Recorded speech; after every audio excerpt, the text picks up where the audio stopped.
chat with our guest this evening. This is going to be a short, crisp chat, about 12 to 15 minutes. Maya Sharma is a senior journalist who's covered many, many elections, joining us on the broadcast. Piyush Tanwar is the research head at ETG. He's joining us on the broadcast as well. And Tushar Gupta is a political analyst joining us here on the show. Tushar, in fact, I should start with Maya Sharma. And not because it's Women's Day, but because of the fact that she's covered many, many elections as a journalist. Maya, have political parties reduced their relationship with women to this give and take sort of dynamic? We'll give you free rations, we'll give you free cylinders, we'll reduce the price of cylinders, we'll give you free ration, we'll give you $1,000 every month, we'll give you gold when you're getting married, you give us your vote. Is that what the relationship has been reduced to, or is there much more to that?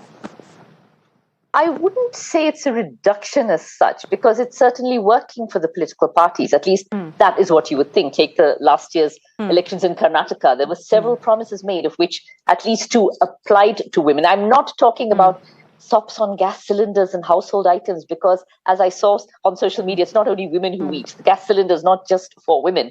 But I'm talking about things which were really just for the women. The free travel on buses in Karnataka was extremely popular. The transfer of money directly to the accounts of the woman head of the family. Those have been schemes which have been very popular. A lot of frustration for those who have not yet got it due to some paperwork or something, but those are very popular schemes. And the same pattern was tried in Telangana. It's, of course, when you're the party that is doing it, it's enriching women, it's reaching out to women. If the other party is doing it, it's a SOP or a freebie. That, of course, is Indian politics. But it has been followed. It's a pattern which is being followed in state after state, and the Lok Sabha election as well is no different. They are finally waking up to the fact that women make up almost half of the voters. Growing numbers, of course, 47 crores, nothing to be trifled with. Growing numbers, the rate of women voters is increasing faster than the number of male voters. And while it was earlier thought that anyway, the man is the head of the family, he'll decide who the family votes for, so let's focus on him. The fact is that women vote the way they want to vote, and because it is a secret ballot, at least hopefully, when they go into the voting booth, they're voting for whom they want to vote for. So it's not enough to just target the man of the house and think that maybe by winning his vote, you've got the family's vote. That isn't the case.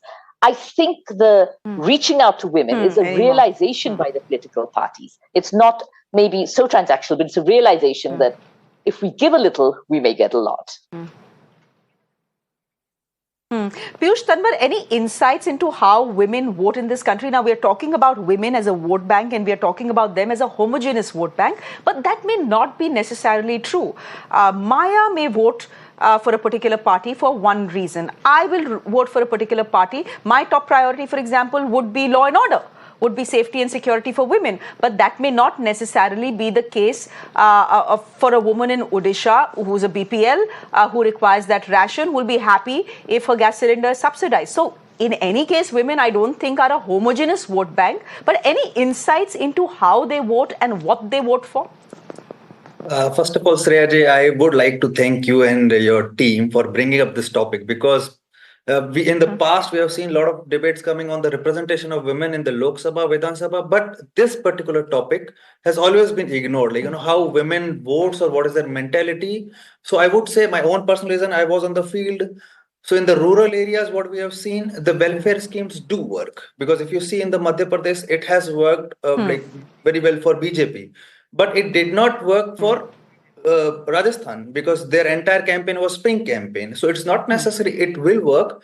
But because if you see, it's a 50-50, so any political party or any, incumbent government, they don't want to give up on that. Because it's a huge chunk of vote share. Like they don't want to give up, and it's a good way. Like if you give it, like it's not just the welfare schemes or they just want the freebies, it's also one kind of empowerment, because now they are participating and now they are becoming a deciding factor. Because we have seen in MP, it was a huge, like if you have seen the Karnataka, because of the 10 kg rice promises from the Congress party, they came to the power. So what I have seen, but still there's a long way to go, because in the urban, women are more independent voters, or they don't, just go by their father or the husband. But in the rural area, it's still it's a long way to go. And also I would add one more thing that, Okay. like for me, like if I go to the field or my team on the field, rural part or either it's urban part, it's very difficult to interact with the women and to get their opinion. But like on the day of polling, they do vote differently, because we have seen, if we go to any household, they do say that yes, whatever my husband decide. But on the after that, when we did the post poll alliance, we did found that they did voted differently. Okay, so you're telling me, this is what you're telling me. Are you telling me, Piyush, as someone who goes on the field and conducts these surveys, that most women in rural India will still vote where their husbands want them to vote? Does the ballot box and the anonymity of the ballot box not give them the power not give them the power to rebel and do what they want to do? No, I see. I would say I would say that it's not like all the 50% women go and do like vote independently. But even if you get like 10%, because we have seen this particular 10% difference in Madhya Pradesh. So 10% is a huge number if you take it in absolute numbers. So yes, but like mostly we have seen, like I wouldn't say, even if a small number here and there, it's absolutely like any party who gets a slight edge or slight Okay. more vote from the women voter, they it can be a deciding for a factor and they might win, but not entirely. Women voter Okay. go and vote independently, especially in the rural areas, and it's purely because of the political awareness, because a lot of women we have seen in the rural areas, they're not much interested in the politics. But the fact also is, we can say that, I mean, you can say that they are not much interested in politics, but the fact is, in last year's election, women voters were more than male voters. So that is telling us something. And the SBI report is also telling us that in the next 20 years or so, women voters will far outstrip male voters.